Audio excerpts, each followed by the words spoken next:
April 14, 1912. The Titanic crashed into a huge iceberg and sank.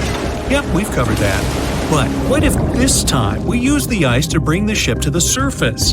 This requires several thousand feet of wire mesh and a lot of liquid nitrogen.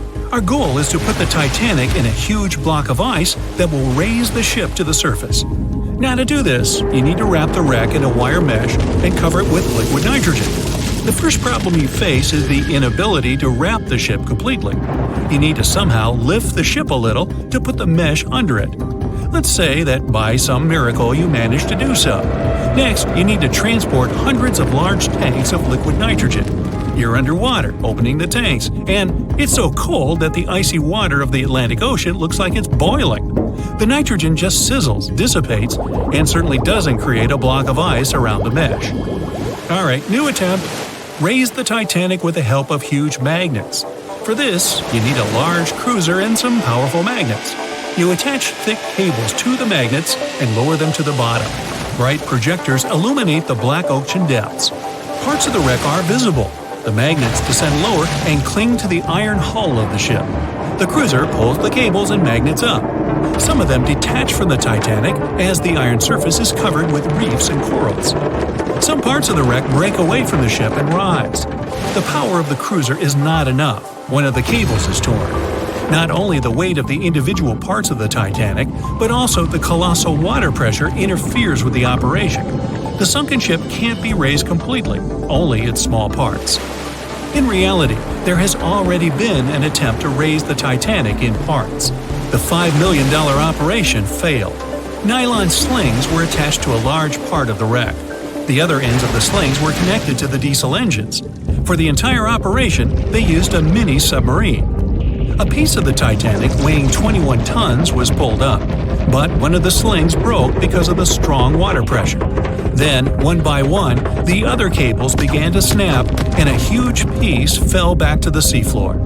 By this time, all the participants of the rescue operation had run out of food supplies, and it was far from the nearest shore, so they decided not to make a second attempt. A book was written and a movie was made about how the Titanic was lifted with compressed air. In reality, no one even attempted this operation. To do this, you'd need several hundred large cylinders of compressed air. At first, you install them inside the Titanic's hull and wait for them to pull the ship to the surface. As soon as you lower the cylinders under the water, they immediately float upwards. This greatly complicates the operation.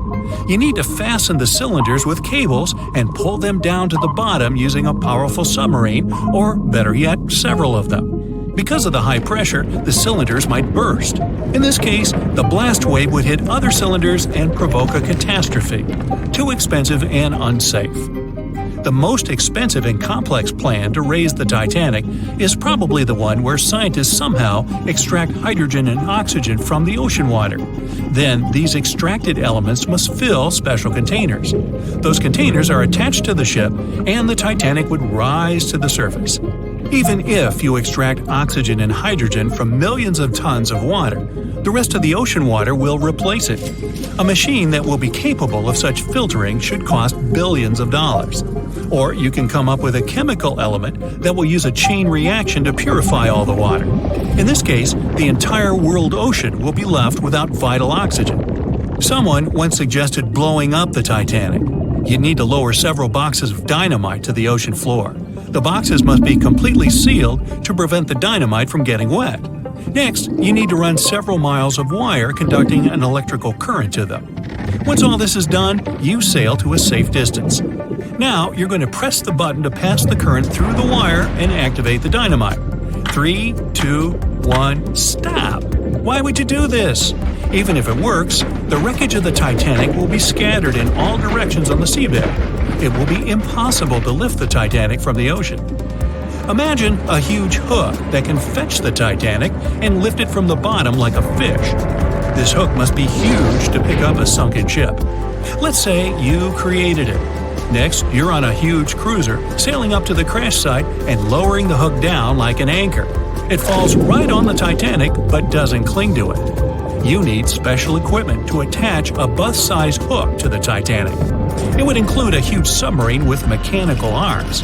To build such a device and make it work under enormous pressure is already next to impossible. But let's say you finally managed to hook the Titanic. It's then you realize the cruiser doesn't have enough power to lift the ship, weighing more than 50 tons, and the hook that adds about 10 tons more. To complete your task, you'll need a few more cruisers and a few extra $1 million. Once hot wax cools, it hardens and floats on the water surface. What if we deliver it to the ocean floor and pour it inside the Titanic? This may work, given that wax is not an expensive material. So you melt the wax, pour it into strong tanks, and pull them to the bottom with the help of a submarine. The tanks can withstand enormous pressure, and the submarine has enough power to lower the wax to such a depth. The containers are placed inside the Titanic. Through a remote control, you open the containers, but the wax doesn't pour out. The deeper you go, the colder the water gets. While you were delivering the containers to the ship, the wax was cooling down and getting solid inside. Several containers are pressed against the top of the ship, but it's not enough to lift the Titanic. Other containers simply float away to the surface. And even if the containers were thermostatic and kept hot inside all the time, once released, the wax would solidify in an instant. There would just be no time for it to spread and cover the Titanic from within, so it would just float up as well. Alright, you fill several large and sturdy bags with Vaseline. This substance acts just like wax in the cold. It gets solid and floats. You want to put bags all over the Titanic and just wait for the Vaseline to bring it up. You load the bags into the submarine and descend to the ocean floor. Some parts of the ship can't be reached because of the clinging corals. You decide to unload all the bags in one place, but as soon as you take Vaseline out of the submarine, the bags tear due to the strong pressure. Solid pieces of Vaseline float up, pushed by the water. Mission failed.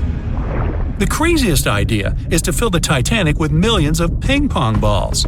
Small plastic balls filled with air should push the ship to the surface. But as soon as you start to lower them to the bottom, the plastic immediately flattens and all the air from the balls pops out. You can deliver the balls inside a submarine, but once you put them inside the Titanic, the pressure will crush them again. Also, you can create balls made from strong ultralight material and fill them with air. In this case, you will need much more money. As soon as you put the balls inside the ship, some of them will immediately slip through the holes in the ship, and the remaining ones won't be enough to lift the wreck weighing more than 50 tons from the bottom. Well, to study the Titanic, you don't need to go down to the ocean floor.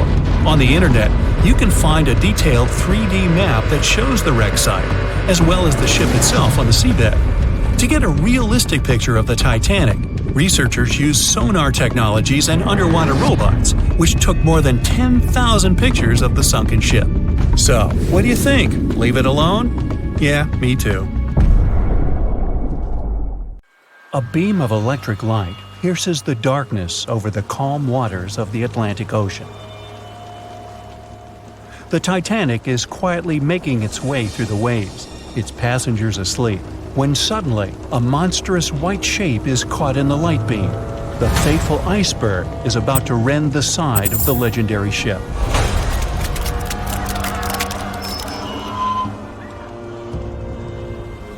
April 14, 1912. Only 2 days before someone will take a photo of a giant iceberg with a pretty unusual elliptical shape. It turns out that this iceberg most likely formed out of snow that fell 100,000 years ago. Researchers used computer modeling to figure out its origin. They used data from 1912 and added some new information about winds and ocean currents. They concluded that the iceberg was probably a part of a small cluster of glaciers in southwest Greenland. These days, it's possible to calculate the routes of such icebergs in any given year in the past. So the infamous chunk of ice was on its way from Greenland to an area further south from Cornwall. If the ship had passed through that region only 2 days later, the iceberg would have moved far away from the point where they met. At first, the weight of the most well-known iceberg in the world was 75 million tons. With time, it started to slowly melt away. And when it sank the Titanic, its weight was only 1.5 million tons. By the time of the collision, it had probably been melting for months, but it was still a true monster. When the Titanic sank, the iceberg was 400 feet long, and more than 100 feet of its surface was above the water. Some people believe it was a supermoon that caused the Titanic to sink. That night, there was a rare lunar event. It hadn't happened for 1,400 years.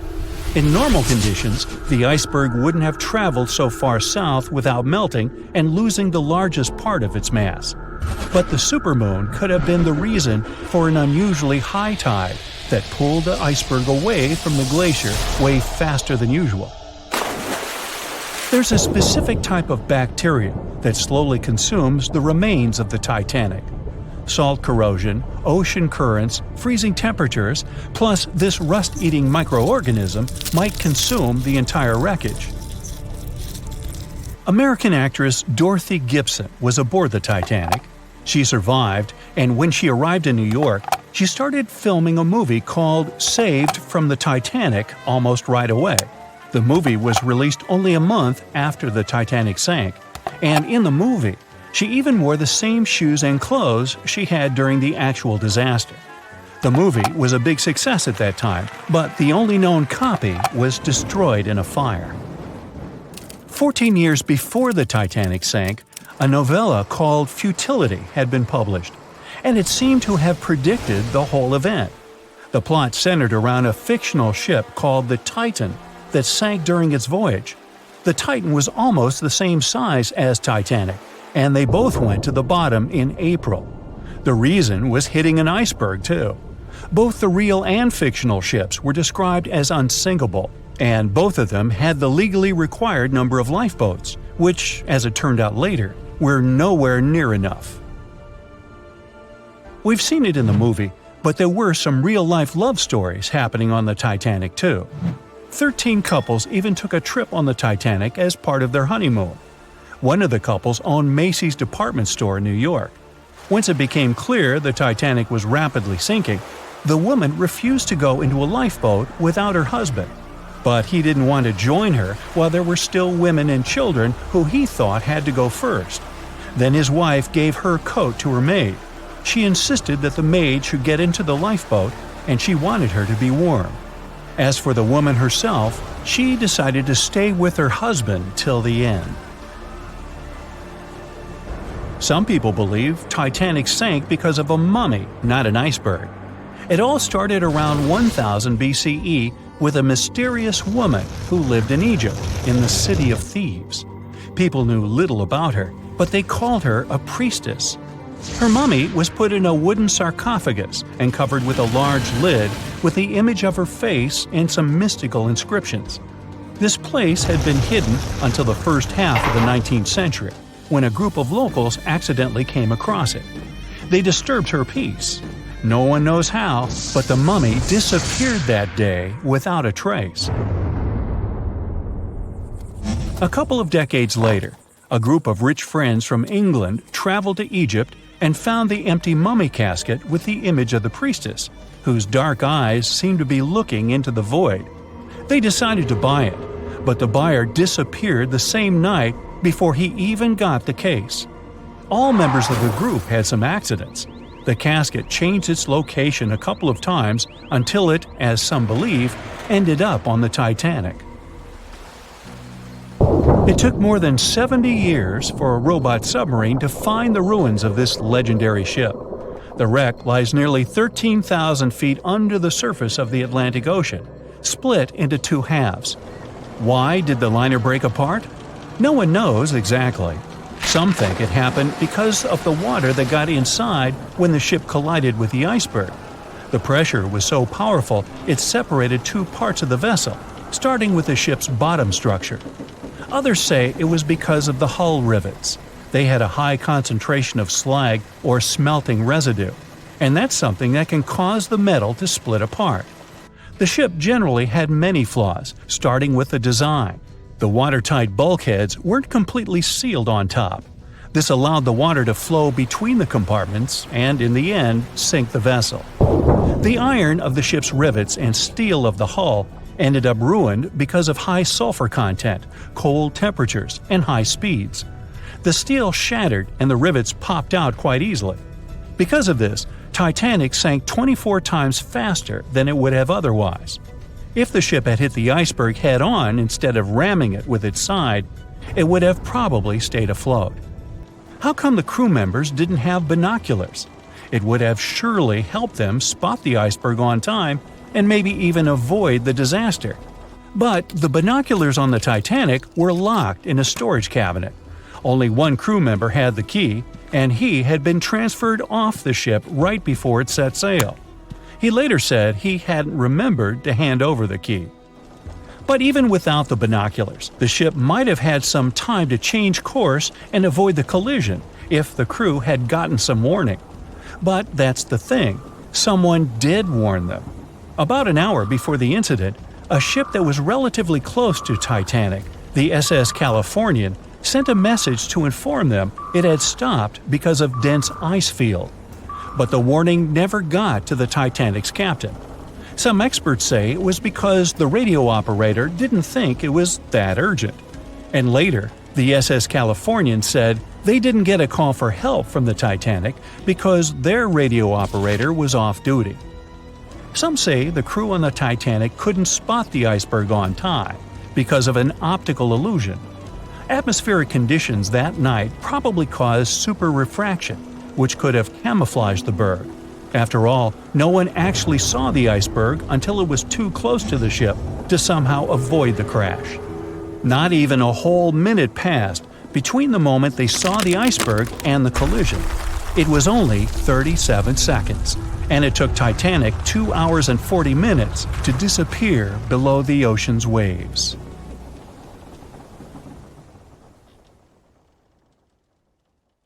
The year was 1854, and the SS Arctic, the fastest passenger liner of its time, set out to cross the Atlantic. As it sailed through the misty veil, it slowly disappeared into the unknown.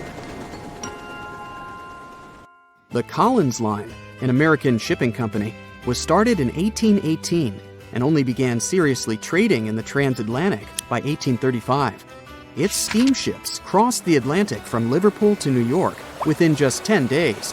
Doesn't sound like a great speed today, I know, but back then, the same thing took other ships several weeks. Light on the water with their wooden hulls, powering through with a strong steam engine, those steamships were the favorite choice for many high-profile people. What could go wrong with such an advanced ship, they thought. This reminds me of some other ship everyone believed to be unsinkable. But anyway, back to the Collins Line. It grew to be a serious contender on transatlantic routes, with only one other competitor, the Cunard's Line. It was a British company also aiming to be the main force through the Arctic Passage. In 1835, the company received a new ship that traveled to Liverpool and came back to New York with the largest cargo ever at that time. From then, the Collins Line was steadily growing. It seemed like there would only be future successes for it.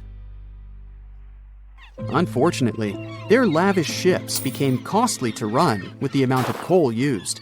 Massive power along with weak wooden hulls meant they needed many repairs after each voyage. So, every trip ended up being expensive. But since the ships were safe and had a great reputation, people were willing to pay the price, and the company was definitely not in crisis. They had achieved something no one had managed to do before them. Like I told you, their ships crossed the Atlantic in a whopping 10 days, and Edward Collins, the owner, was very determined to maintain the pace. Their 5 ships easily outran the Cunard's Line of only 3. With this great praise, it provided more attention. Though the Cunard's ships were slower with their iron hulls, they believed there was still profit, regardless of how slowly they sailed. Among Collins' ships, the Arctic, the third of them to be launched, was the largest, reaching 284 feet long, with 2 side-lever steam engines, each with 1,000 horsepower. The paddle wheels made 16 revolutions a minute when at full speed. At the time of its launch, the press called it the most stupendous vessel ever constructed in the United States.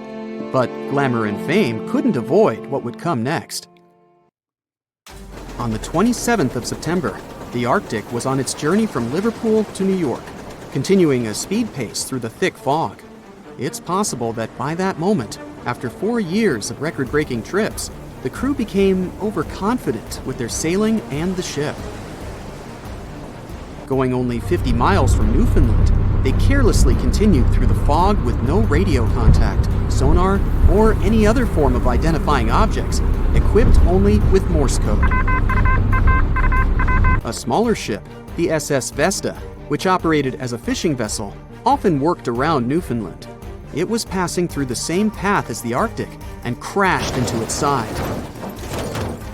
Shocked by the collision, the captain of the Arctic offered help to the much smaller Vesta, but it was soon clear that the damage that seemed minor on the Arctic was far worse. Beneath the waterline, a hole was letting water into the hull. The cost of the much faster wooden hull now seemed less valuable. They steered toward land, trying to plug the holes, but they weren't doing so well, and the seawater continued to pour in, filling up higher and pushing the ship down. And finally, once the engine room was full, it put out the boilers, taking away the massive power the Arctic was once legendary for. They moved slowly until coming to a complete stop. The ship continued to sink, and the order was to abandon it. At the time, maritime law allowed for the Arctic to carry only 6 lifeboats, only capable of saving 180 people.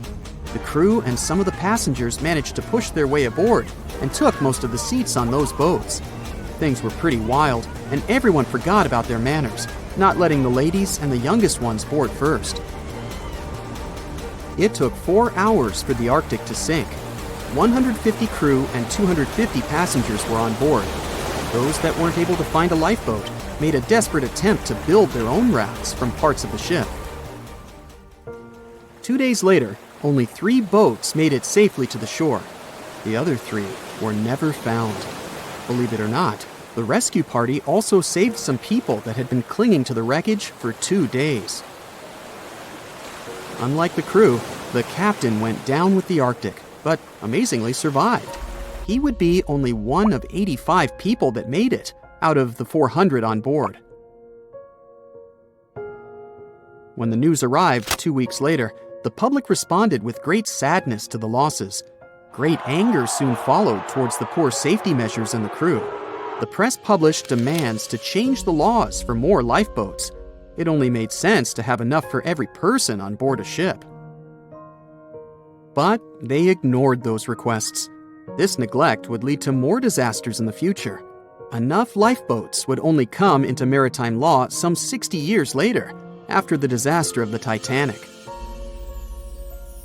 Edward Collins' wife and 2 children were also aboard the ship and didn't return. He was heartbroken, but didn't stop running his business. The Collins line still had a reputation to uphold, the biggest, fastest, and most luxurious on the Atlantic. Edward Collins would now build an even better ship than any other. It was named the Adriatic, and it was the largest ship in the world, 354 feet long. With 2 alternating steam engines that had never been built of this size. These steam engines at the time were at the height of engineering, though today you can only see them in models and toys. With the new addition of 2 masts, the Adriatic would also be able to sail if needed. Luckily, they made some lessons from the disaster of the Arctic. But before their new ship, the Adriatic, was built, another disaster had occurred. The sister ship of the Arctic had also sunk. They believed this second ship was desperate to stay in front of the Cunard's line and hit an iceberg somewhere during the race. This weird contest took the lives of 141 people. The desperation of Collins and his weakly built hulls pushed the company towards bankruptcy in 1858. The newly built Adriatic, costing over $1 million, had only made 1 voyage in the end. And even that voyage was considered a disaster. The ship collided with a tugboat. It still managed to finish its maiden voyage at a suitable time. After the company had gone bankrupt, they had to sell the ship for only $50,000. They removed the great giant engines, replacing them with only sails. Although it was once the greatest ship on the high seas, it was only 30 years later until it was abandoned, labeled irreparable, and anchored in a river. The other remaining ships were also sold and only used for parts. Edward Collins left the industry altogether, seeking work on dry land instead. As the Collins line was no longer in the mix, the Cunards would grow in strength. Without competition, they would win the Blue Riband for the next 30 years, and 180 years later, after producing hundreds of ships. They still have a constant presence on the seas as they provide transatlantic crossings, world voyages, and leisure cruises. To this day, the Cunard Line is the only one to run ships between Europe and America, and it's great proof that it's not always the fastest that's the best.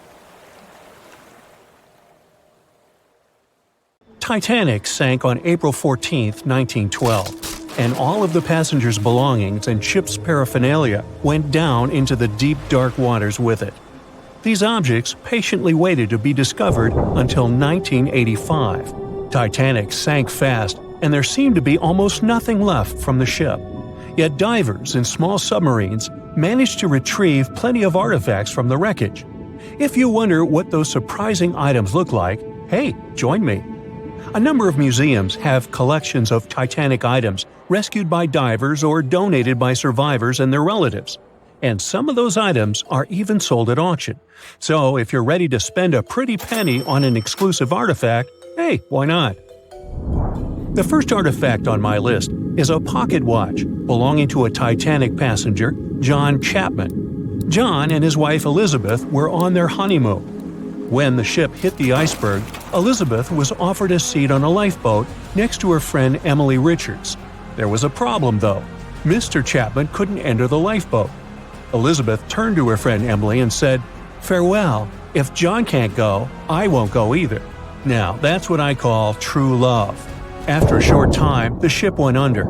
If we step back and return to Chapman's pocket watch, we'll notice one more heartbreaking detail. Experts believe the watch stopped around the time the ship finally submerged. Do you remember the iconic scene in the Titanic movie where the ship's band continued to play while the ship was sinking? The violin, played by the real musician, was sold in an auction for $1.7 million in 2013. They say the band played "Nearer My God to Thee" as the ocean liner sank. Since we started talking about the band, we might as well shed light on a piece of music found on the ship. It was the song "Put Your Arms Around Me, Honey."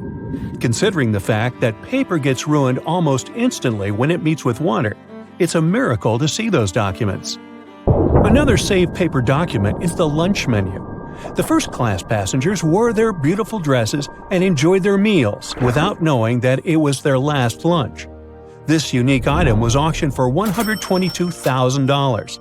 Meals were offered based on class. For instance, a first-class passenger would eat roasted turkey with cranberry sauce, spring lamb, or baked haddock. In comparison, a third-class lunch consists of stuff like rice soup, fresh bread, roast beef, and brown gravy. There were also cabin biscuits, which the passengers would eat to diminish seasickness. It wasn't just the menu. A VIP ticket was also retrieved. The ticket number is still readable, 1342. Number 5 is Edwardian perfume samples. A chemist named Adolf Saalfeld stepped onto the Titanic with various perfume bottle samples. Why did he bring these samples with him? Well, Saalfeld planned to open a fragrance store in America. 61 vials of perfume sank with the ship. Luckily, their owner managed to survive and get there safely, but his samples sank and were only rediscovered some time ago by the divers. When we accidentally drop a plate, it usually shatters into pieces. Now, there's a question. Do you think an unbroken plate can be recovered from Titanic? The answer is yes. Original White Star tableware is proof. Apparently, each class of passengers didn't just get different meals, but was also served with different types of plates. The retrieved plates have a green and brown floral motif. The edges have a gold rim, And there's a logo in the center.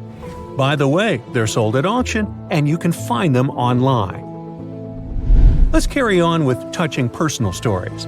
The love story of Rose and Jack that we see in the movie is fictional, but the ship surely witnessed many romantic tales. Here's a love letter to prove this. The messages tell us a story about how life was on the ship during the last few days.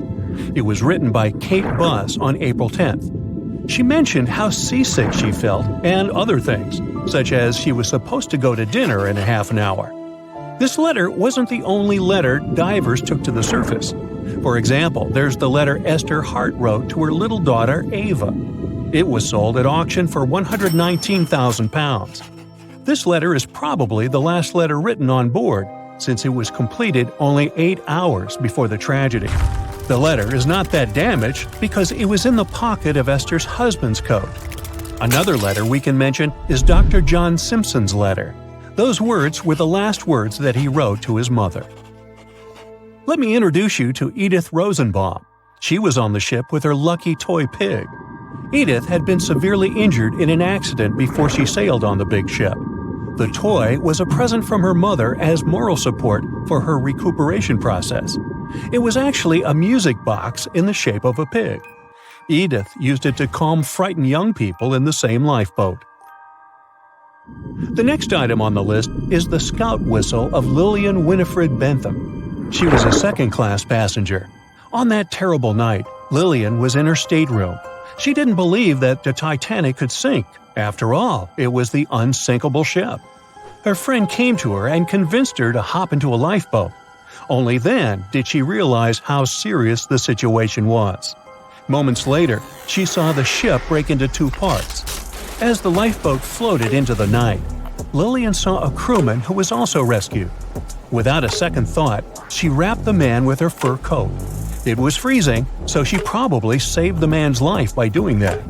The young man wanted to thank her for her kindness, so he gave Lillian a scout whistle. It was the whistle he used throughout the night to call for help. This pair of white gloves is one of the rarest artifacts recovered from Titanic. These cotton gloves belong to a gentleman. The owner's identity is unknown. Fabric can't last underwater for decades, but these gloves look fine, and you can still see the fine detailing and elegance.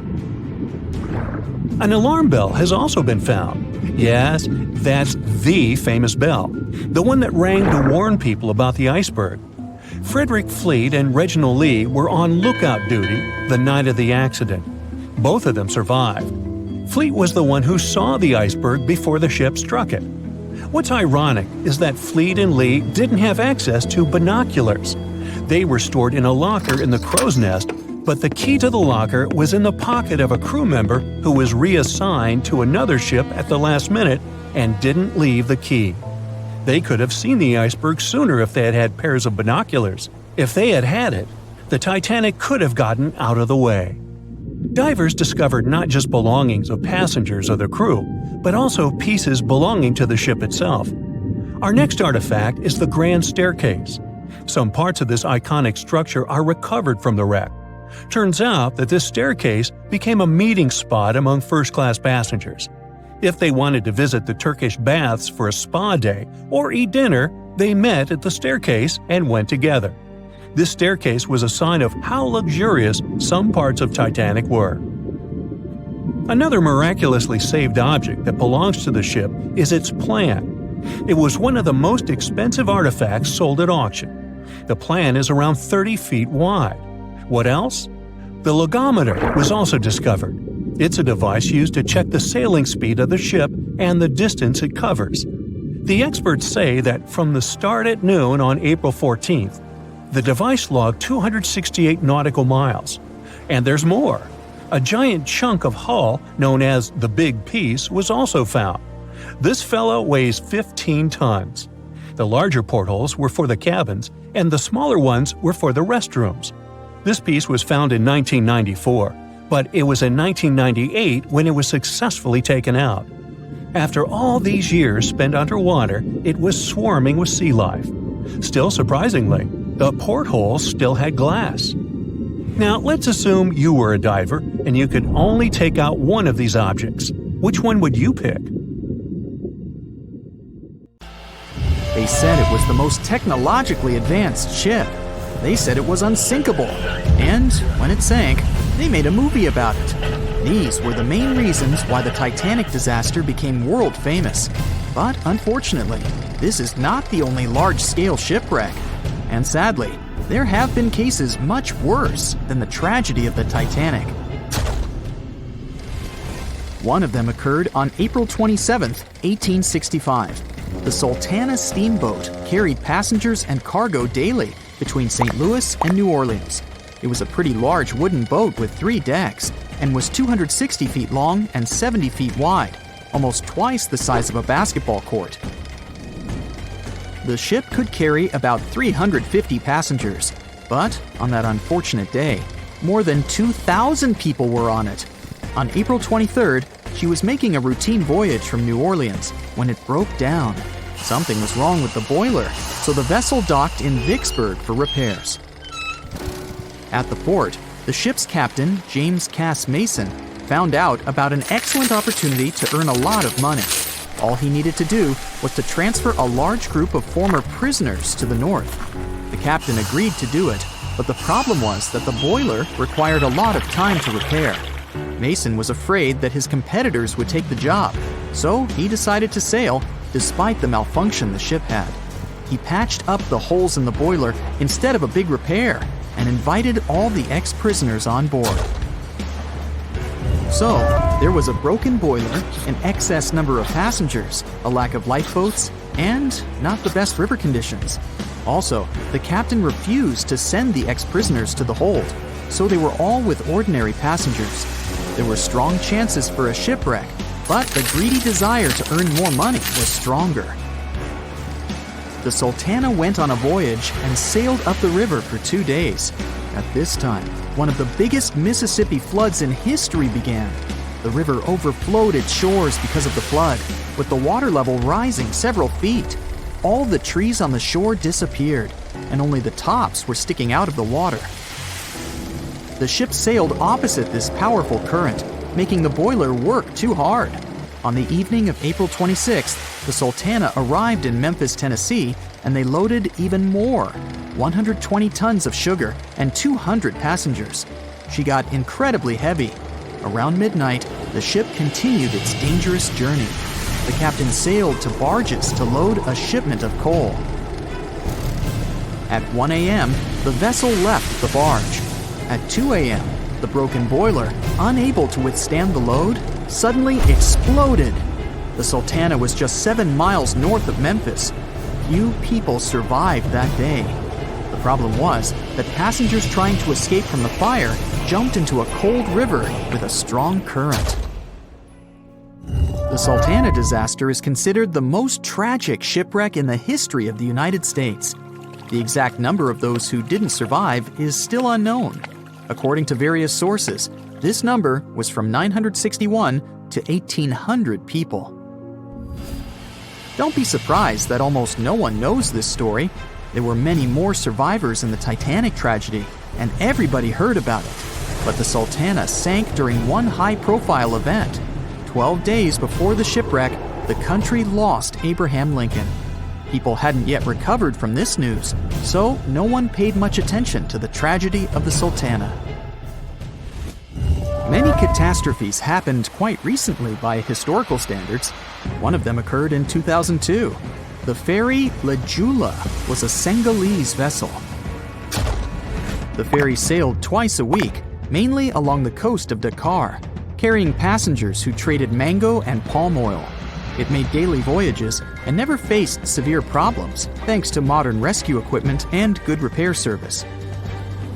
But one day, the ship's crew discovered a malfunction and sent the boat to port. For almost a year, La Jula was in a non-working condition, awaiting repairs. But it didn't get high-quality service. After poor maintenance, the ferry set off on its last voyage. On September 26, 2002, La Jula sailed between southern Senegal and Dakar, and at 11 p.m. headed toward Gambia, where a strong storm began. The wind raised high waves, but this wasn't critical for the large passenger ship unless the number of people on board didn't exceed the established norm. Legiula was supposed to carry about 500 passengers, but had many more people that day. Too many passengers, poor repairs, and a strong storm caused severe problems for the ship. But the main factor in the shipwreck was that Legiula was only built for sailing in coastal waters, but that day, it sailed far from the shore. Big waves started rocking the boat, and at some point, it just turned upside down. The ship's deck went underwater, and its lower part stuck above the surface like an iceberg. All the passengers sitting in cabins fell on the ceiling and lost their orientation in space. There were no holes or damage in the ship's hull, and water flooded the lower decks for a long time. The vessel stood in a twisted position for several hours.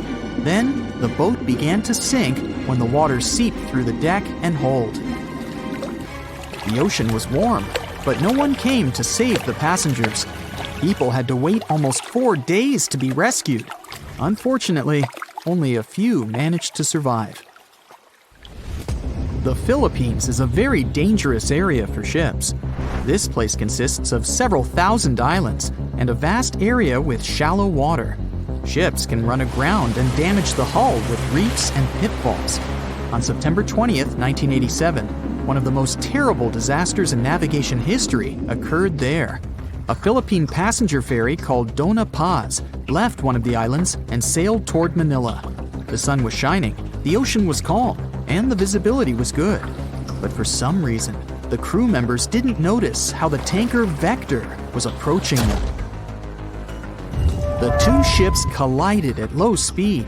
The collision wasn't strong, but the problem was that the Vector had tons of oil on board, and the Dona Paz crashed into the cargo hold where that oil was stored.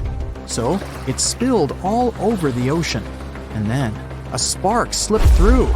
Not only did the two ships catch fire, but also filled with water. Both ships sank in a matter of seconds. Only a few dozen people survived that disaster. On September 27, 1854, the passenger ship Arctic sailed from Liverpool to New York.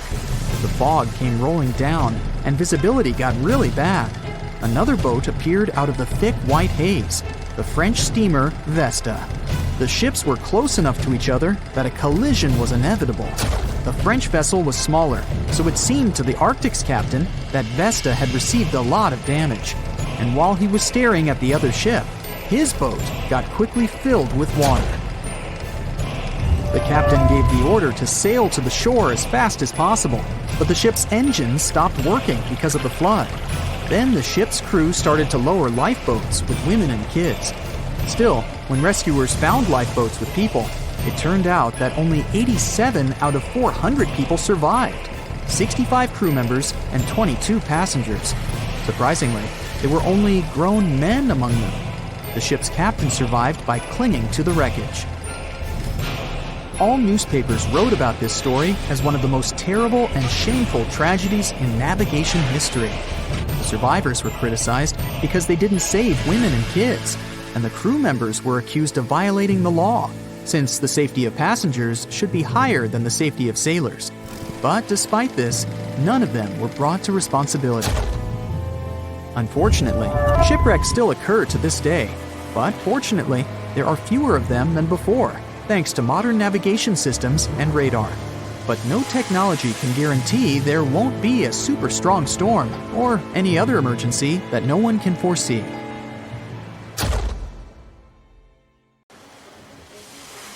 We've heard so much information about this terrible tragedy that happened on the night of April 14, 1912. What really caused the disaster? Could the Titanic passengers have been saved? Was the ship cursed? All these questions still remain unanswered. So this time, let's not focus on the tragic side of the event, but on the fantastic stories of people who miraculously managed to survive that day and what happened to them in the future. As you know, when Titanic crashed into the iceberg, the ship's crew first evacuated the women and children. But among the passengers, one woman remained on the sunken vessel and survived after it went underwater. Her name was Rhoda Abbott. She and her two sons lived in England, and had been living there for 2 years before they decided to return home to Providence, Rhode Island. Rhoda bought 3 third-class tickets for the most modern and unsinkable ship of that time. The whole family slept in their cabin on that ominous night from April 14th to 15th. They didn't feel the jolt and got up only after the steward knocked on the door. He asked them to wear life jackets and go to the upper deck. Then, along with other third-class passengers, they waited in line to board the lifeboats. The crew members allowed only women and little kids to go further.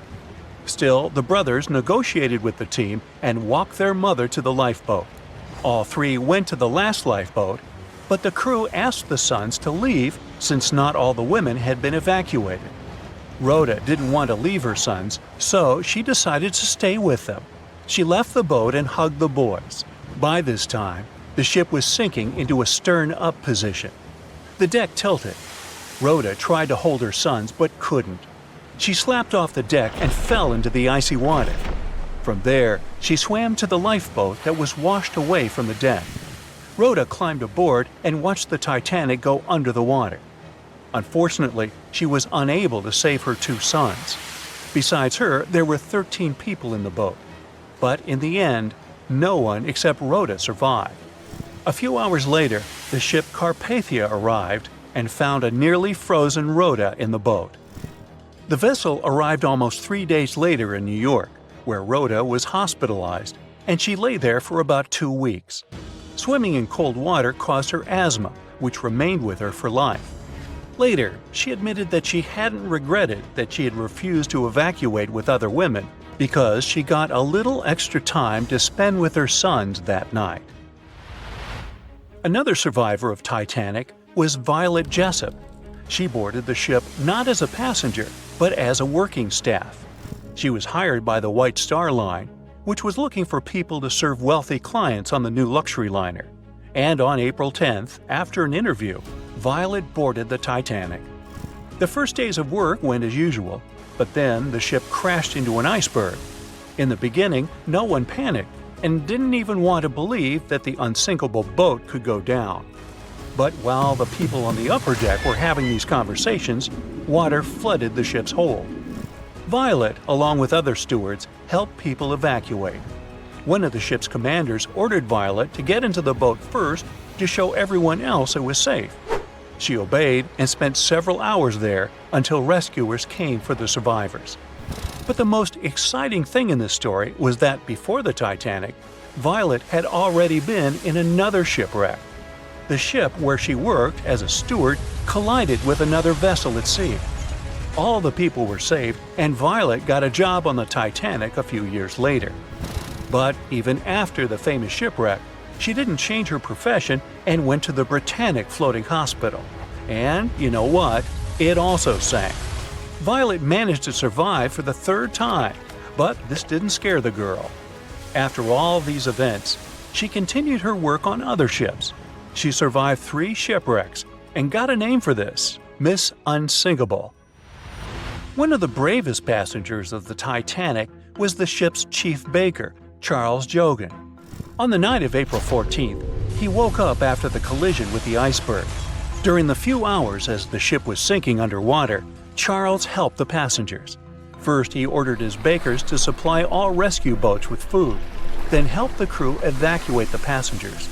He was one of the last people left on the ship when all rescue boats were on the water.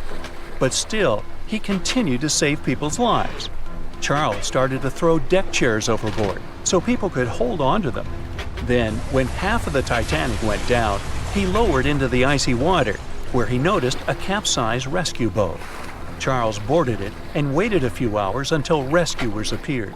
And the most incredible thing is that he was completely fine when the Carpathia arrived and found him. He had not even a scratch and wasn't at all hypothermic. Among the Titanic's surviving passengers was Margaret Brown, known as the Unsinkable Molly Brown. She was visiting a friend in England with her daughter, but when Margaret found out her grandson was ill, she immediately bought a ticket to New York on board the Titanic. After colliding with the iceberg, Margaret bravely helped people evacuate until the stewards forced her to get into a boat. She continued to help other passengers until they were rescued by the Carpathia. Margaret created a survivors committee and raised about $10,000. At that time, it was quite a lot of money. For many years, she protected and supported the Titanic's passengers, who were in poor financial condition. Margaret also helped to build the Titanic Memorial in Washington. A wealthy English businessman, J. Bruce Ismay, was on board the Titanic, and the shipwreck was not the only disaster for him. He managed to jump into the last boat 20 minutes before Titanic was completely submerged. Thus, he saved his life but condemned himself to eternal contempt. When he was on the mainland, the newspapers began to write about him as the main coward of the Titanic. Also, some articles accused him of sinking the ship. Ismay was a White Star Line company director that created the ship, and according to newspaper articles, the businessman asked the captain to sail faster. He wanted the ship to arrive in America ahead of schedule and receive good reviews in the press. As a result, the ship crashed into the iceberg at high speed and damaged the hull. Nobody proved the businessman's guilt. Almost all of the criticism of Bruce Ismay was concentrated in one newspaper. Its publisher had a fight with the businessman before the tragedy, so they decided to destroy his reputation. Britain organized an independent investigation, which concluded that Ismay did nothing wrong. Yeah, he jumped into the last boat, but only after all the women and children were evacuated. However, the investigation didn't help to clear his reputation. In England and America, many friends and colleagues turned away from him. For many years, Ismay compensated the families who lost someone on the Titanic. The most famous passengers of the Titanic were an orchestra of 8 musicians. In the beginning, there was no panic when the ship collided with the iceberg. Many refused to get into the boats, as it seemed to them that it was safer on the Titanic. Others were sure the breakdown on the ship would soon be repaired. Some people didn't believe the ship could sink.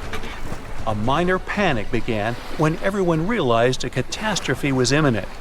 To calm the people down a bit, the 8 musicians from 2 ensembles started playing music. Survivors said the orchestra played until the very end. Fear for their lives and the nearness of the end didn't confuse the valiant men. Unfortunately, they didn't survive, but a memory about them was written in history forever, and their musical instruments became world-famous artifacts and very valuable items at auctions. The Royal Mail Ship, or RMS Titanic, easily the most famous steamship in history, was once the symbol of luxury and dreams that promised to come true. It took 3 years and 3,000 people to construct it. On April 10, 1912, the brand new ocean liner greeted its passengers with the smell of fresh varnish, paint, and newly sawn wood. Back then, they still used lead for the production of paint and linseed oil as a binder, so that smell must have been powerful. When it was fully operational, the giant vessel consumed around 850 tons of coal per day, and the passengers would also smell its fumes. Another odor that must have filled the Titanic's decks, at least the first-class ones, was the new scent by the famous French perfume house Guerlain. It was released earlier in the same year and quickly became a hit with the well-off ladies. The perfume that you can still buy today is a mix of violets and iris with creamy vanilla. On the dramatic evening of April 14th, when Titanic only had hours to live, the unknowing waiters were serving oysters, lamb and mint sauce, roast duck with applesauce, and other delicacies to their first-class guests. The second class was filled with the smells of curried chicken, spring lamb, and roast turkey. Third-class passengers had simple gruel and biscuits that night. At 11 p.m., as the ship got dangerously close to the iceberg, the new smell added to the mix. It was a mineral odor with metallic notes. If you have ice in your fridge, you must have noticed it takes the smell of neighboring foods. The same happens to icebergs. They take on the odors of sea animals and maintain the chemical composition of the water that they're made of. If more people had known about the meaning of this particular metallic smell, They probably still wouldn't have saved the ship, but the number of people that managed to escape to safety could have been larger. Speaking of smells, in case you've ever wondered what space smells like but aren't planning to become an astronaut anytime soon, listen up. You can try out Ode to Space, an aroma that was designed by NASA decades ago. The idea of the perfume was to help astronauts prepare for their encounters with space at all levels during their training. But hold on a second, space is a vacuum, so it technically shouldn't have any smell. Yet, astronauts who have been out there remembered it as a pleasant metallic odor, something like the smell of welding fumes or burnt gunpowder. They could smell it on their spacesuits after coming back into their spacecraft. We can also guess what other planets smell like based on what their atmospheres are made of. Venus has clouds of sulfuric acid in its atmosphere, so it must smell like rotten eggs. Mars and Uranus also smell like rotten eggs, by the way. Each of the layers of Jupiter's atmosphere is made up of different chemicals. That's why it smells different depending on where you are. Some layers would greet you with a yummy aroma of bitter almonds or marzipan, and others, closer to the top, smell like cleaning products. The remaining planets of the solar system are unlikely to have a distinctive scent because they're mostly odorless gases in their atmospheres. As for our natural satellite, the Moon, the Apollo astronauts claim that its dust smells like gunpowder. The fragrance of fresh-cut grass makes regular mowing it nearly worth it. But did you know that the grass isn't having a great time while you're doing it? In fact, it's sort of screaming for help. And because grass can't scream out loud, it expresses discomfort by releasing a mix of smelly, volatile molecules. It does it to protect itself from insects. Caterpillars and other similar creatures just love to munch on sugary plant snacks. When you mow the grass, it releases jasmonic acid, among other things. It's sort of a signal to parasitic wasps that there is a caterpillar available. These creatures deal with the grass's offenders, and it can keep growing happily ever after. From the point of view of the grass, mowing is not much different from an insect attack, so it protects itself the best way it can. The rain has an easy-to-recognize powerful smell, also known as petrichor. But where does it come from? Turns out some plants secrete oils during drought. The rocks and soil accumulate those oils compounds, and when the raindrops hit, they mix with water and release into the air. Sometimes these oils combine with chemicals produced by bacteria living in the soil. The result of this cooperation is a musky odor you can smell in the woods or in your garden when you turn over the wet soil. Ozone also adds to the smell of rain, especially after thunderstorms. It happens when a lightning bolt's electrical charge splits oxygen and nitrogen molecules in the atmosphere, and they later recombine into ozone. One theory says we enjoy the aroma of rain so much because it's imprinted in our brains. Different cultures have always associated rain with something positive, and we could have inherited that perception. Now, chocolate fans, of which I am one, this is for you. There are flowers that smell exactly like your favorite tree. It's a product of a tropical plant, after all, and since it's impossible to recreate the exact magical scent chocolate has in a perfume, you can plant some chocolate flowers, also known as the green eye lyra leaves, in your garden. These flowers look like daisies with yellow petals around a deep red center. When you pick its petals, the flower releases the delicious smell we all love so much. The leaves and branches of the plant also have the same fragrance. Now, in case I got you interested, you can find the flower in dry soils of Arizona, Texas, Colorado, and other states with similar climates. It blooms all year, and the aroma is strongest on warm days. The bear cat, also known as the biturong, does not only look super cute, but also smells like buttered popcorn. Biturongs prefer to stay alone and use their aroma to mark their territory and find potential partners when they have to. Scientists tried to figure out the secret of their unusual smell and suggested it could come from secretions from the scent glands under the animal's tail. Further research showed that the popcorn smell comes from the bear cat's urine. After the animal answers nature's call, it leaves a scent trail in the trees with its tail that often gets soaked. But if the real popcorn only releases its amazing smell when it's popping under heat, how do bearcats manage to do it without a microwave? Well, the answer could be in their diet, or more likely, in the bacteria that come in contact with the animal's natural fluid. Durian is a fruit popular in Southeast Asia that smells sweet and nice to some people, but to the majority, it's a mix of rotten onions and sweaty socks. The stench is so powerful that it's banned on public transportation and hotels in some countries. The secret of durian is its 44 odor-active components. The mix is so complex that you can never tell what it's going to smell like. And despite that horrible smell, durian is considered a delicacy and is used to make mostly sweet dishes like cakes and candy. There was a smelly incident involving durian at a library in Australia. The smell of rotting fruit in a cupboard has spread across the entire building through the air conditioning system. They mistook it for gas leakage and had to evacuate around 500 students and teachers. Well, that stinks. And finally, if you've ever been to natural hot springs or went to see some geysers, you'll never forget the smell of hydrogen sulfide, or less poetically, rotten eggs. It's actually not only yucky but also highly flammable, but it can also be quite useful. Most households in Iceland use geothermal springs as a source of hot water. Although it doesn't smell fresh, it's perfectly safe to drink, and the smell doesn't stay on your body after you take a shower. So there. Everyone knows the story of the Titanic, but not many people know that Titanic had two sister ships, and that on the night of its sinking, one of them was rushing to help but didn't make it in time. Bad luck seemed to follow the trio of ships, but each one of them had glorious moments that live in the minds of those who sailed in them. Keep on watching to discover a story of awe, ingenuity, and ill fate. And don't forget to click the subscribe button and turn notifications on to join us on the bright side of life. You know how the iceberg hit the Titanic, how the band played to the end, and how the whole tragedy unfolded, but before it happened, it would have seemed an impossibility for such a ship to meet the end it did.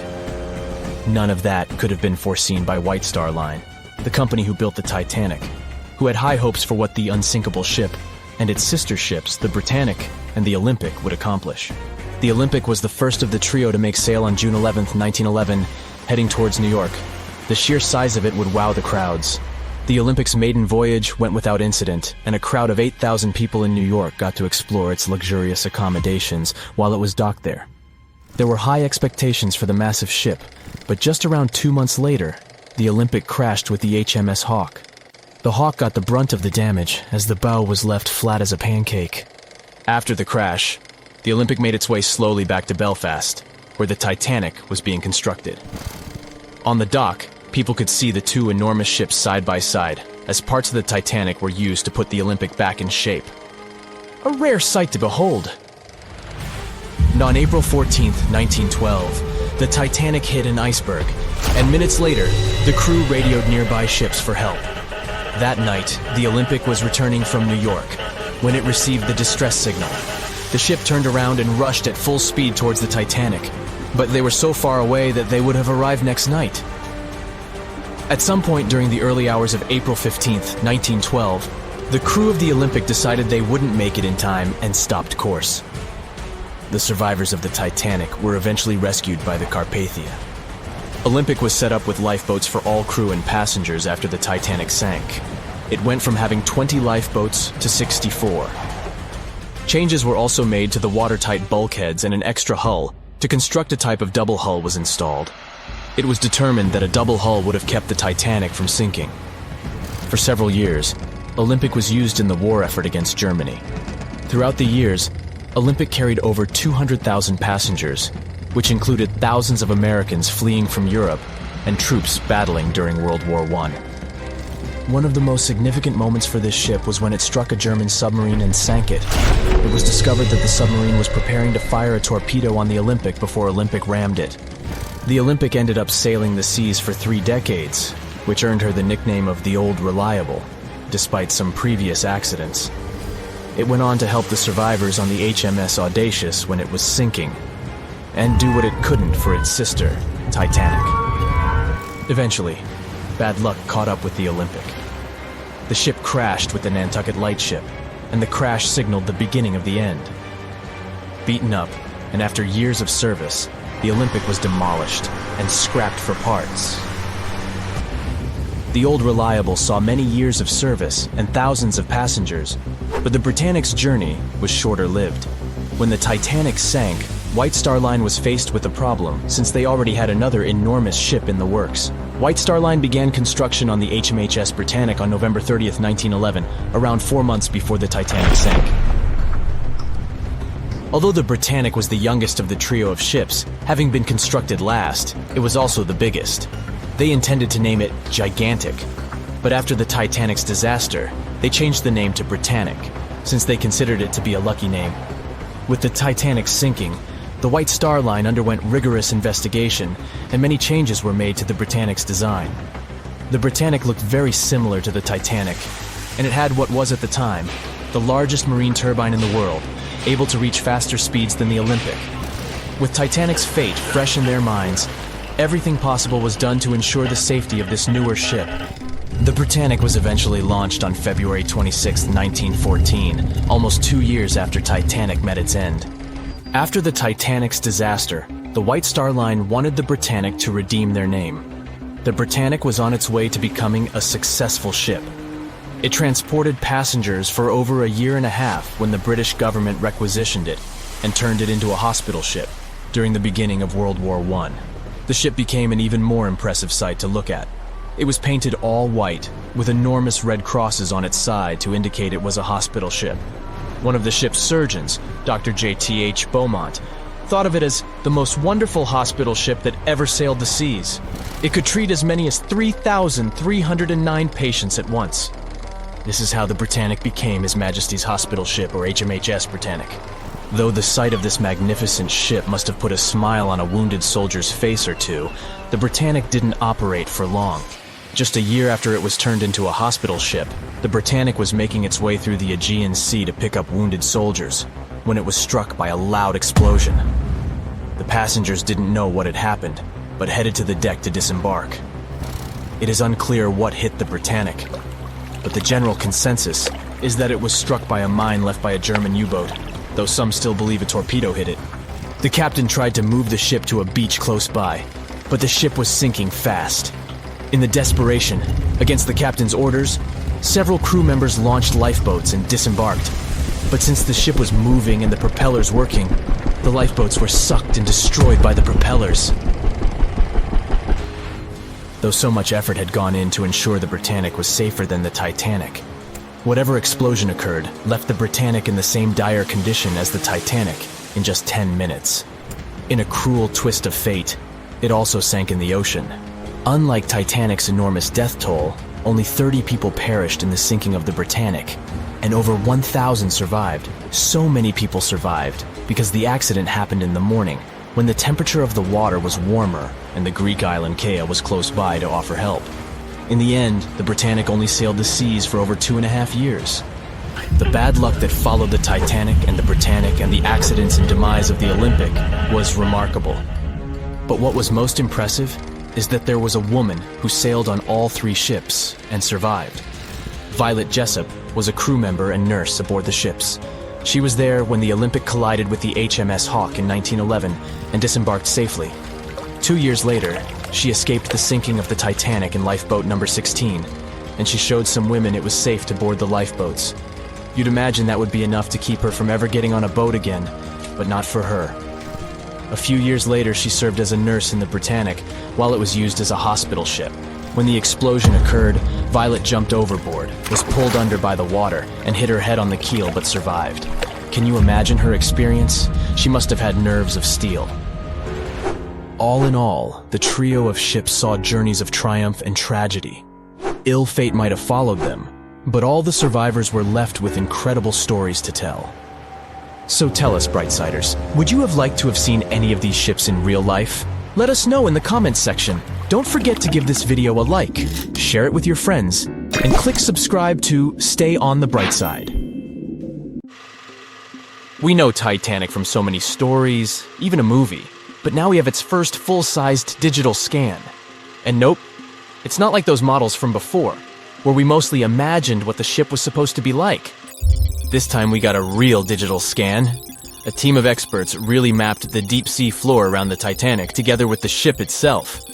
We basically got a 3D view of the entire wreck, which is like going deep down beneath the ocean's surface and seeing Titanic as if all the water has been drained away. So, the story of the wreck started in 1985, 73 years after the Titanic went down. The explorer named Robert Ballard stumbled upon it somewhere between two submarines that also went down in that area. He was actually on a different task back then, so he didn't even have time to explore the ship properly. But as he was searching for the submarines, he realized how ocean currents affect sinking debris. He noticed the heaviest object sank quickly and left a trail of debris behind, the trail that followed the currents.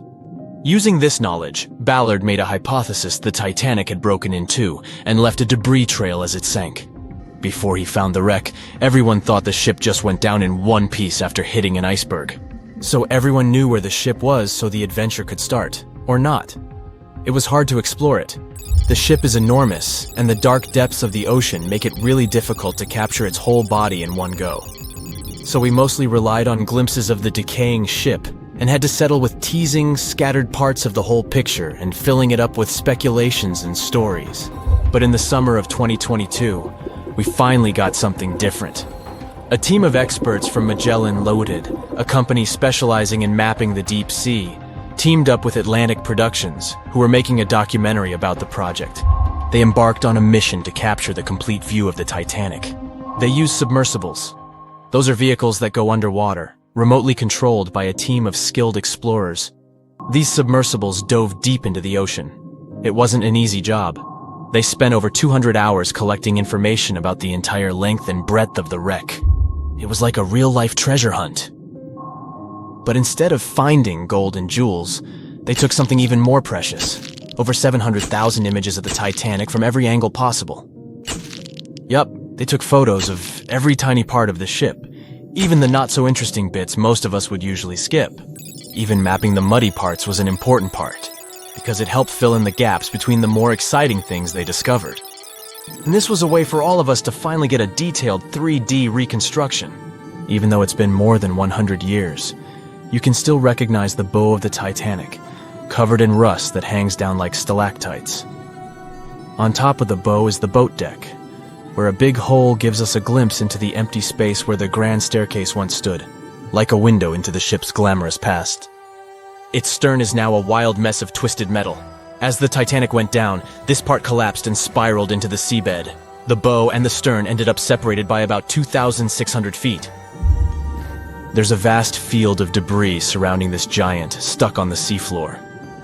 This debris is like a scattered treasure trove, full of intricate metalwork from the ship, statues, and even unopened champagne bottles. There are also personal belongings that went down together with the ship, like dozens of shoes resting across the seafloor. It was a tough task to do, go down and take all those pictures. It may not sound that hard at first, considering it was the vehicle that really immersed itself into such deep parts of the ocean, not the people. But studying the ocean is hard. We haven't explored, mapped, or even seen over 80% of it. The conditions are harsh, and the pressure becomes more intense the deeper you go.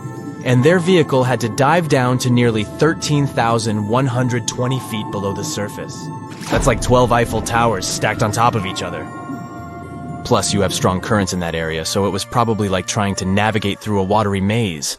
And submersibles weren't supposed to touch anything. Even the slightest wrong step can damage the wreck that was already so fragile. It seems like the Titanic is frozen in time, so it will always be there waiting for us. But in reality, it's slowly disappearing. It's pretty obvious that the ocean water ruined it considering how long it has been down there. But it's not just that. The wreck itself has become a home for a specific type of bacteria Halomonas titanicae that even got named after the famous ship. These bacteria have a special ability. They can survive inside rusty formations known as rusticles. They kind of look like icicles, those spikes of ice that form when water falls from something and freezes. These bacteria have a taste for iron, which is abundant in the ship's hull. For them, it's like a real buffet down there. And as time goes by, these bacteria will keep eating away at the iron in the ship, bit by bit, until one day, the feast comes to an end and the whole ship is gone. It's like a slow but steady recycling process. So this 3D model we got because of the hardworking team and technology comes at the best time because we never know how much time we have left with exploring the famous wreck. This time we might even understand the collision with the iceberg better. You know how movies always show the Titanic hitting the iceberg on its right side? Well, we can't even be certain about that. The scans could help us figure out if the ship actually grounded on the iceberg, like getting stuck on it. We can study the stern and analyze how the Titanic struck the seafloor. That will also help us understand what really happened during the sinking. Maybe we'll get a chance to discover if there was really a strong fire that sealed the fate of the Titanic. One theory says that the coal fire had been raging for a whole 3 weeks before the ship even took its first and last trip. And this could have made its hull weaker, which means most of the work was done. The iceberg just delivered the final blow. If there even was an iceberg, as some people wonder. There's an alternative theory they suggested where the Titanic may have actually hit a hidden mass of pack ice instead of a typical iceberg. Pack ice is made up of large sheets of ice that float near the ocean's surface and can be difficult to spot. They believe this pack ice might have drifted into the Atlantic from the Arctic Ocean. According to one professional mariner, Captain L.M. Collins, that stands up with that idea. If the Titanic had struck a regular iceberg, the ship would have sunk much more quickly than it did. And since the Titanic managed to stay on the surface for a relatively long period of time, less than 3 hours, maybe this was a different type of collision. The mariner also said there are differences in what people said they saw when the Titanic sank. He thinks these differences might be because of optical illusions. In this case, when people were looking at the ocean that night, the way the light was reflecting and the conditions at sea might have made things appear closer or distorted. So when they saw something in the water, it might not have been exactly what they thought it was. Whether it was an iceberg or something else. Binoculars might have helped the crew members to spot the potential danger, but unfortunately, they didn't have any.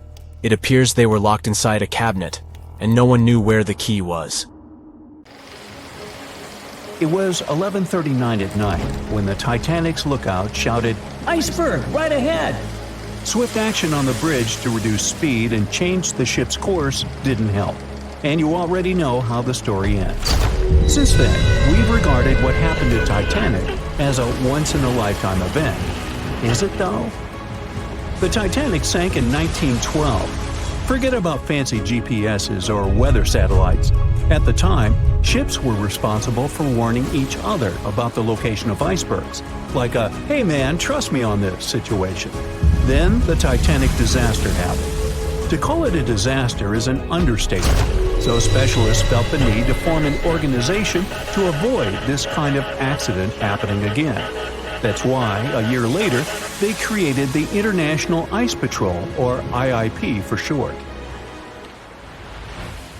Up to this day, this group has been responsible for giving ships advanced warnings about ice threats. IIP improved their methods over the years, from ship reports and aircraft patrols to satellite images. Recently, they've also been using oceanographic buoys, floating devices providing real-time information about ocean conditions up to 164 feet below the surface to predict the potential drift of icebergs. Luckily, IIP is doing an excellent job in reducing ship iceberg collisions. But don't get too comfortable, because even the most advanced detection equipment can't entirely avoid an unfortunate situation. Between 1980 and 2005, there were 57 incidents involving vessels and icebergs. And the chilling truth is that today's ships are more likely to run into an iceberg than the Titanic was. Studies have shown that 1,038 icebergs crossed the area where the Titanic sank back in 1912. You might think that's a lot, but scientists say it's not really a big deal. I mean, yeah, it's on the higher side, but there have been 14 years with even more iceberg activity since then. Nowadays, the number of icebergs is going up due to the accelerated melting of Greenland's glaciers. And since more ships are heading into polar waters, the chances of ships bumping into icebergs are higher. But the real danger for captains is invisible enemies, called growlers and bergy bits. Growlers are these small icebergs that can be the size of a regular door. And bergy bits are also considered small, measuring around the size of a school bus. These icebergs might seem harmless, but they're actually tricky since they can be completely invisible to radars or satellites. Let's see what happens when a modern cruise ship as big as the Titanic hits one of these small icebergs. Meet the Norwegian Sun, a luxurious cruise ship like Titanic, as it has the capacity to accommodate 2,400 passengers and more than 900 crew members. On July 2022, this cruise ship was on its way to Hubbard Glacier in Alaska when it found itself in the middle of a dense fog. Suddenly, passengers felt an impact and were terrified as the ship experienced a severe jolt. The fog immediately cleared and they realized what had happened. The Norwegian Sun had collided with an iceberg of the growler type. But the outcome was entirely different from Titanic. Thankfully, there were no injuries, and both the passengers and staff reached the Alaskan docks safely. Expert divers checked the condition of the boat, and they discovered that the ship had suffered some damage after the collision, so the rest of the trip was canceled. Now don't stress about packing for your next trip across the Atlantic because accidents like the one with the Norwegian Sun are really rare. I mean, it's common for ships to encounter ice, but what's unusual is for it to be a problem. Most modern cruise ships wouldn't get physically damaged by an iceberg, and there's a reason for that. You see, the steel used in the Titanic also played a significant role in the disaster. The unsinkable ship, after all, was not so impact-resistant. Back then, the Titanic's hull was constructed using around 2,000 steel plates, which are believed to have been produced in an open hearth furnace. As a result, the steel contained a high concentration of phosphorus, oxygen, and sulfur. High levels of these elements make steel brittle at low temperatures, causing it to fail upon impact. While the steel used on the Titanic was of the highest quality available at the time, it wouldn't meet the safety standards of modern ships, and it was approximately 10 times less safe than what today's vessels use. But the most significant difference between the design of the Titanic and a modern ship lies in how the hull is put together. You see, the Titanic was built using over 3 million rivets for its hull and upper deck structure. So, when it struck the iceberg, the rivets started a chain reaction, causing the entire section of the hull to collapse simultaneously, causing an uncontrollable flood of water. In contrast, modern ships use a method called submerged arc welding, which fuses the edges of metal pieces together, creating a strong and continuous bond. This is safer because if any part of the ship gets damaged, the tear doesn't spread, making things worse. The damage remains contained within that section. Okay, so small icebergs are becoming more common, and vessels have been adapted to deal with them. But there's still one more scenario to consider. What if a huge cruise ship hit an iceberg the size of a 5-story building? Imagine we've just created the world's largest cruise ship on the planet. Let's call it the Bright Seaside. Our floating resort is massive, 4 times the size of the Statue of Liberty. It's longer than the Titanic by 318 feet and carries about 3 times more passengers and crew. And just like the Titanic, our fictional ship can cruise at a top speed of around 23 knots. Now, picture this scenario. The Bright Seaside is cruising at full speed in freezing waters. It's the middle of the night, and the captain doesn't realize that all the iceberg detecting equipment on board isn't functioning. It stopped working 3 days ago.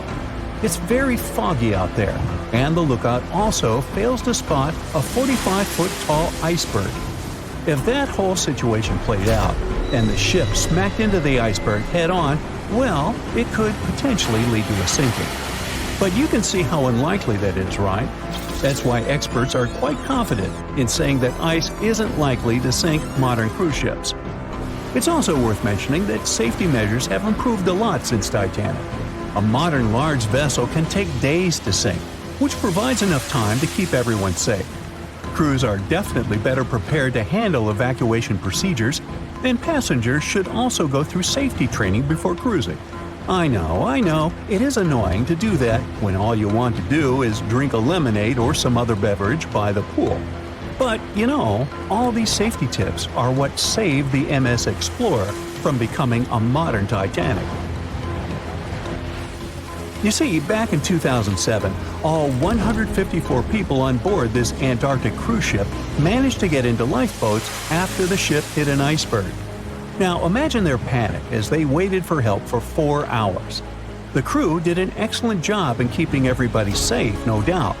But a report that came out 2 years later said that the MS Explorer accident had happened because of the inexperience of the captain, who had pushed the ship too fast into a wall of ice in the freezing waters of Antarctica.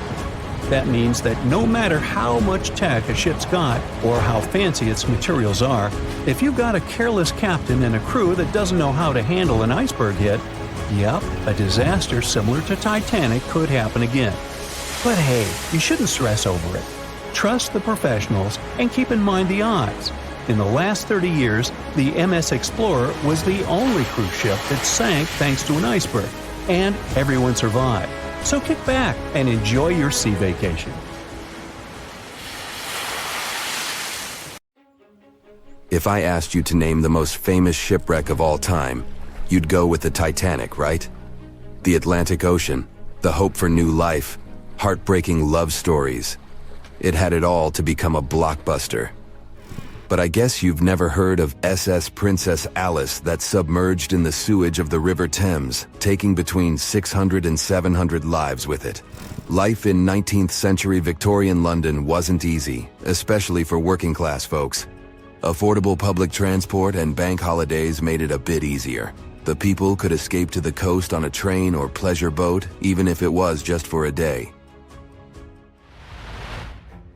Sheerness on the Isle of Sheppey in Kent started as a fort under Henry VIII and then grew into a bustling town with a dockyard. When they added a railway station in 1863, it became a prime destination for day trippers and holidaymakers. Seaside promenades, charming piers, and a whole bunch of fun stuff to do by the sea. It had it all. A bit inland along the River Thames, you had the Rocherville Gardens. These gardens had archery lawns, bowls, mazes, lakes, cliff walks, and even a floral bazaar. Plus, there was an aviary, a bear pit, and a skeleton of a lost whale that had taken a wrong turn in the Thames. Londoners of the late 19th century could hop on a train or cruise along the Thames by boat, and both options were pretty popular. But on the 3rd of September, 1878, way more people than usual opted for the boat. They chose it over the railroad after a passenger train had collided with goods wagons in Kent, taking the lives of 5 people. The river felt like a safer way to go. One of the ships available for the trip was the SS Princess Alice. The paddle steamer was first launched in 1865 on the west coast of Scotland. Its original name was the Bute, and it was used as a ferry for the passengers of the Weems Bay Railway Company. A couple of years later, it was sold and renamed after Queen Victoria's 3rd child. Then, it was sold again and got the nickname the Shah's Boat, as it transported the Shah of Persia up the Thames to Greenwich in 1873. The ship had gone through several alterations in its lifetime. It got new boilers and watertight bulkheads. The Board of Trade had inspected it and marked it safe. In the year of its final voyage, it was officially allowed to carry up to 936 passengers between London and Gravesend in calm water.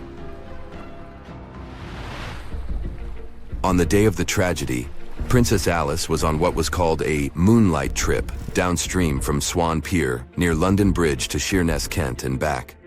The trip wasn't expensive, so most of the passengers were from the working class. There was also a musical band aboard to keep the spirits up. The 3rd of September was a bright day, and many families were happy they could catch some final summer sun rays and enjoy fresh sea air. The then owner of the ship, the London Steamboat Company, had several vessels working on the route. The passengers were free to hop on and off different ships. At around 6:30 p.m., after a beautiful day in the open, the SS Princess Alice headed back to Swan Pier. No one kept official lists of passengers, so we'll never know exactly how many people were on board that evening. But they say the steamer was close to its full capacity. As it got darker and cooler, many families decided to stay inside the saloon or in their cabins below. Some stories from the steamer sound like fate. The captain of Princess Alice let his steerer stay at Gravesend and replaced him with one of the passengers. John Ayres was a sailor but had little experience at the Thames or with a vessel like Princess Alice. Alfred Thomas Merriman, a chef from East London, had been offered to work on the steamer at the last moment. He was 30 years old and a father of 4, so he couldn't say no to extra money. At around 7:40 p.m., he was standing on the deck by the saloon door. By that time, Princess Alice had passed Tripcock Point and entered Galleon's Reach. The passengers could see the North Woolwich Pier in the distance. Many of them planned to disembark at that stop. And that's when Merriman noticed a huge ship carrying coal. It was Bywell Castle. This vessel normally carried coal to Africa, but it had just been repainted at a dry dock. Bywell Castle was going to Newcastle to pick up some coal and transport it to Alexandria, Egypt. The ship's captain, Harrison, wasn't too familiar with these waters, so he called in Christopher Dix, a seasoned Thames River pilot, to lend a hand, even though he didn't have to. The ship had a fancy raised forward part below the deck, and Dix couldn't quite see what was in front of him. So, they had a sailor on lookout duty.